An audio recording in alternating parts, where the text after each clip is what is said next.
இருந்துச்சு. ராஜராஜ சோழன் ஆரம்பிச்சு வச்ச குடவோல திட்டம் தான் அரசனை மக்களே தேர்ந்தெடுக்கலாங்கிற ஜனநாயகத்தை ஏற்படுத்திச்சு. அதனாலதான் நான் கொண்டு வர போற இந்த தேர்தல் மாற்றத்தையும் தமிழ்நாட்டில இருந்து ஆரம்பிக்கணும்னு முடிவு பண்ணி தான் வந்திருக்கேன்.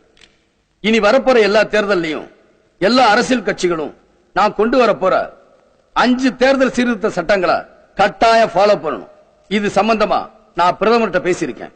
அந்த 5 சட்டமும் என்னன்னு சொல்ல முடியுமா சார்? சொல்றேன்.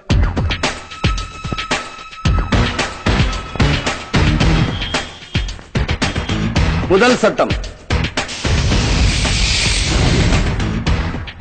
இனிமே எந்த ஒரு வேட்பாளரும் ஒரே நேரத்தில் 2 தொகுதியில போட்டியிடக்கூடாது. இது எகென்ஸ்ட் டெமோக்ரசி இல்லீங்களா? ஒரே நேரத்தில் 2 தொகுதியில நிக்கிறதா எகென்ஸ்ட் டெமோக்ரசி. 2 தொகுதியில நின்று ஜெயிக்கிறது, அதுல அப்புறம் ஒரு தொகுதியை ராஜினாமா பண்ணி மறுபடியும் எலெக்ஷன் வைக்க சொல்றது. இதெல்லாம் யாரோட பணம்? கைவண்டி இழுக்கிறவனும் மூட தொக்கிறவனும் கட்டுற வரி பணம். அரசியல்வாதிகளோட ஈகோவுக்காக மக்களை முட்டாளாக்கப்படுறத இன்னும் எத்தனை வருஷம் தான் அனுமதிக்க முடியும்? இரண்டாவது சட்டம், இனிமே இடைத்தேர்தல் வந்தா பதவியில் இருக்கிற யாரும் பிரச்சாரத்துக்கு போகக்கூடாது. மந்திரி, முதல் மந்திரி, பிரதம மந்திரின்னு எந்த பதவியில இருந்தாலும் அது எல்லாருக்கும் பொதுவானது. அப்படி இருக்கும்போது பதவியில இருக்கிறவங்க தன்னோட கட்சி வேட்பாளருக்காக இடைத்தேர்தல பிரச்சாரம் பண்ண போறது ஒருதலை பட்சமானது. அதையும் மீறி போகணும்னு நினைச்சா தங்களோட பதவியை ராஜினாமா செஞ்சுட்டு தான் போகணும். நெத்தி அடினா என்னன்னு கேட்டியே, இதான்டா. மூணாவது சட்டம், 100% ஓட்டுப்பதிவு. ஓட்டுரிமை இருக்கிற யாரும் இனிமே ஓட்டு போடாம இருக்க கூடாது, இருக்கவும் முடியாது. சார், இந்த சட்டத்தால என்ன பிரயோஜனம் புரியல? இனிமே எந்த கழிச்சடையும் கள்ள ஓட்டு போட முடியாது. அதத்தான் அவர் சொல்றாரு. ஜனங்க இதுக்கெல்லாம் ஒத்துழைப்பு கொடுப்பாங்களா சார்? கொடுத்துதான் ஆகணும். அரசியல்வாதிக தங்களோட கடமையை ஒழுங்கா செய்யணும்னு மக்கள் நினைக்கிற மாதிரி மக்களும் தங்களோட கடமையை ஒழுங்கா செய்யணும்.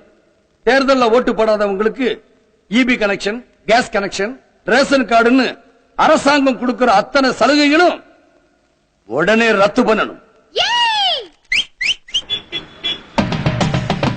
நாலாவது சட்டம், கொலை, கொள்ளை, கற்பழிப்பு, தேச விரோதம்னு கிரிமினல் வழக்கில் குற்றம் சாட்டப்பட்ட யாரும் இனிமே தேர்தல நிக்க கூடாது. அப்பதான் அரசியல்ங்கிற கோபுரத்தை எச்சில் இறங்கி அசிங்கப்படுத்தாம இருக்கும். ஆஃப் பண்ணியாத. ஊர்ல இருக்கிற மத்த டிவி எல்லாம் யார் தலைவர் ஆஃப் பண்றது? அஞ்சாவது சட்டம், மக்களுக்கு ரீகால் பவர் வேணும். அதாவது திரும்ப அழைக்கிற உரிமை வேணும். இது என்னப்பா புதுசா இருக்கு? சொல்றேன். 1000 ரூபாய் சம்பளம் வாங்குற டிரைவர் தன்னோட வேலையை ஒழுங்கா செய்யலனா அவனை வேலையை விட்டு தூக்குற அதிகாரம் அந்த முதலாளிக்கு இருக்கு. அதே போல ஓட்டு போட்டு கோட்டைக்கு அனுப்புற மக்களுக்கும் தங்களோட எம்எல்ஏவோ மந்திரியோ ஒழுங்கா வேலை செய்யலனா உடனே அவங்கள பதவி விட்டு தூக்கி வீசுற அதிகாரம் வேணும்.